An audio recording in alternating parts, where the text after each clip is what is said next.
Viewers, இன்னைக்கு என்ன வேறொரு பேக்ரவுண்ட் லொக்கேஷன் பார்க்குறீங்களா? இது என்னோட வீடு தான், கிச்சன்.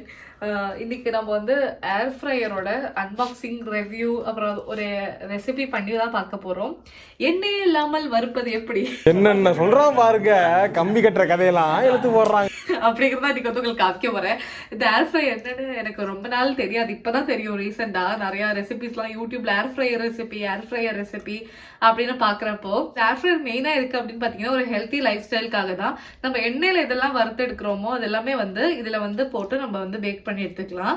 எண்ணெயே சுத்தமா யூஸ் பண்ணாம நம்ம வந்து பண்ணிக்கலாம். வத்தல், அப்புறம் அப்பளம், ஃப்ரைஸ், பிரெஞ்ச் ஃப்ரைஸ், காலிஃபிளவர் எது வேணா நம்ம வந்து வறுத்துக்கலாம். நான் மெதுவா பிடிச்சு அணுங்காம உரல்ல போட்டு ஏண்டா இதுக்கு பேரு லேட்டஸ்ட் டெக்னாலஜி மிஷின். எண்ணெய் வாங்குற காசும் மிச்சம். இது ஒன் டைம் இன்வெஸ்ட்மெண்ட் தான். இது ஒண்ணு வாங்கிட்டோம்னா நமக்கு வந்து எண்ணெயும் நிறைய யூஸ் பண்ண தேவையில்லை. டீப் ஃப்ரைஸ்க்கு எல்லாமே ஹெல்த்தியாவும் சாப்பிடலாம், ஆனா ஜங்க்கும் சாப்பிடலாம்.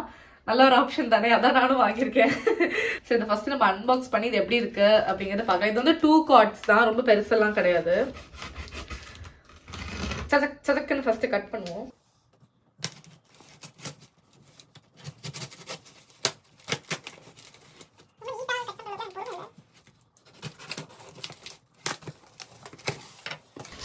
இது வந்து செஃப்மேன் பிராண்டு. இங்கே யூஎஸ்ல வாங்கினதான். இந்தியாவில் இந்த பிராண்ட் கிடைக்குமான்னு எனக்கு தெரியல. இது பார்த்தீங்கன்னா $40, கிட்டத்தட்ட ஒரு 3000 ரூபா. ஆனால் இந்தியாவிலையும் இதே ரேஞ்சுக்கு இருக்கு. ஸோ உங்களால் இன்வெஸ்ட் பண்ண முடியும் அப்படின்னா கண்டிப்பாக வாங்கி யூஸ் பண்ணுங்க.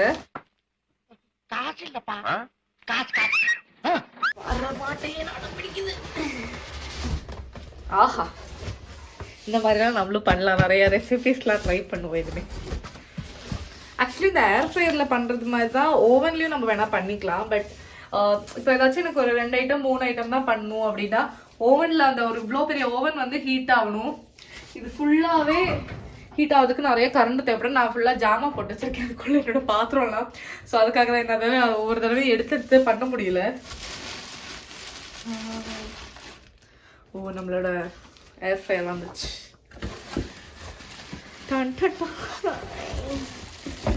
குட்டிதான், காம்பேக்டா இருக்கு ரொம்ப. ஏன்னா நாங்க 3 பேர் தானே, கொஞ்சமா தான் தேவைப்படும் எங்களுக்கு. இங்கே மேலே கொடுத்துருக்கதா வந்து நம்ம டெம்பரேச்சர் செட் பண்ணுறதுக்கு நம்ம சாதாரண ஓவனில் செட் பண்ணுற மாதிரி தான். கீழே வந்து டைமரு எத்தனை நிமிஷம் நம்ம செட் பண்ணோம் அப்படிங்கிறது. ஒரு இப்போ 10 மினிட்ஸ் வச்சோம்னா 10 மினிட்ஸ்லேருந்து அப்படியே குறைஞ்சு வரும். வந்து 0ல் வந்து அப்படியே ஸ்டாப் ஆகிடும் தானாகவே. இதுக்குள்ள எவ்வளோ வேணால் நம்ம எவ்வளோ கொள்ளுதோ அது வந்து போட்டுக்கலாம். உங்களுக்கு அந்த ஒன்று பண்ணி காட்டுறேன் நான். இதுக்குள்ள எதை வச்சு எந்த பண்ணுறதுன்னு தெரியல. 2 கார்ட்டே போதும். இப்போ ஃபஸ்ட்டு நம்ம வந்து பூரி செஞ்சு பார்க்கலாம். நான் பூரிக்கு வந்து குட்டி குட்டியாக தான் பண்ணியிருந்தேன், பானிபூரி சைஸ்க்கு. ஏன்னா அதுக்குள்ளே குட்டி குட்டியாக தான் ஸ்பேஸ் இருக்கும் உப்பி வர்றதுக்கு அப்படின்னு. அந்த ட்ரேவை எடுத்துகிட்டு நான் அதில் வந்து எண்ணெயே தேவையில்லை அப்படின்னாலும் லைட்டாக எண்ணெய் வந்து ப்ரஷ் பண்ணிக்கிட்டேன். ஏன்னா ஒரு வேளை வந்து பூரி நம்ம போடுறப்ப அப்படியே ஸ்டிக் ஆகிடுச்சுன்னா பாத்திரத்தில் அப்படிங்கிறதுக்காக எண்ணெய் லைட்டாக ப்ரஷ் பண்ணோன்னா நமக்கு ஈஸியாக அதுலேருந்து எடுத்துடவும் செஞ்சிடலாம். அப்புறம் அந்த பூரி எல்லாம் வந்து 1 by 1 அரேஞ்ச் பண்ணி வச்சுட்டு நமக்கு டெம்பரேச்சர் எவ்வளோ செட் பண்ணும் அப்படிங்கிறது எல்லாமே நான் வந்து ஆல்ரெடி யூடியூப்பில் பார்த்து வச்சுருந்தேன். ஸோ அதுக்கு தகுந்த மாதிரி தான் நான் செட் பண்ணியிருந்தேனும். நம்ம எவ்வளோ தான் டெம்பரேச்சர் செட் பண்ணாலும் இடையில ஒரு தடவை கறிகிற ஸ்மெல் வந்தால் பார்த்துக்கிறது ரொம்ப நல்லது. ஏன்னா என்னோட வத்தல்லாம் வந்து தீஞ்சு போயிடுச்சு. அதை உங்களுக்கு இதில் காமிக்கிறேன் எப்படின்னு. நான் வந்து இதுக்கு டைம் வந்து ஒரு 7 மினிட்ஸ் போல் செட் பண்ணியிருந்தேன். 400 ஃபாரன்ஹீட் தான் வச்சுருந்தேன். அப்புறம் அது டைம் முடிஞ்சோடனே தானாகவே டைன்னு ஒரு சவுண்டு வரும். அப்புறம் ஓப்பன் பண்ணி பார்த்தப்போ நல்லா சூப்பராக தான் இருந்துச்சு பூரி.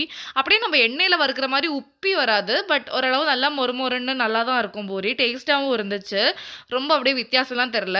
நம்ம தனியாக சாப்பிட்றப்ப மேபி டிஃப்ரென்ஸ் தெரியும்னாலும் கறியில் தொட்டு சாப்பிட்டா கரெக்டாக நம்மளோட நார்மல் பூரி சாப்பிட்ற மாதிரி தான் இருக்கும். பெருசாக பண்ணால் இந்த ஒரு பீஸ் மட்டும் கொஞ்சம் நான் திக்காக போட்டிருந்தேன், அதனால் அப்படி இருந்துச்சு. மற்றதெல்லாமே இன்னும் நல்லா இருந்துச்சு. நல்லா சாஃப்டாக நம்ம எப்போதும் பண்ணுற பூரி மாதிரி தான் இருந்துச்சு. ஆக்சுவலி நம்ம எண்ணெயே இல்லாமல் சாப்பிடணும், ஹெல்த்தியாக சாப்பிடணும் அப்படிங்கிறது இது ரொம்ப நல்ல ஒரு ஆப்ஷன்.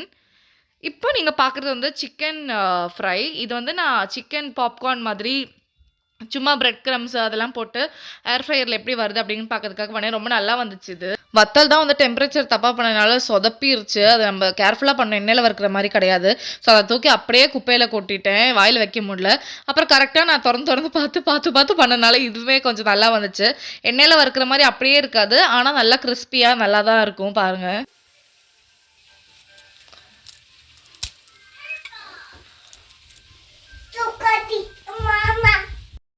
அப்போ இந்த ஒரு குட்டி வீடியோ உங்களுக்கு எல்லாருக்கும் பிடிச்சிருந்தா மறக்காமல் லைக் பண்ணுங்கள், ஷேர் பண்ணுங்கள். நம்ம சேனலுக்கு இன்னும் சப்ஸ்கிரைப் பண்ணலன்னா மறக்காமல் சப்ஸ்கிரைபும் பண்ணுங்கள். நிறைய பேர் லைக் பண்ண மாட்டேறீங்க, தயவு செஞ்சு லைக் பண்ணிடுங்க.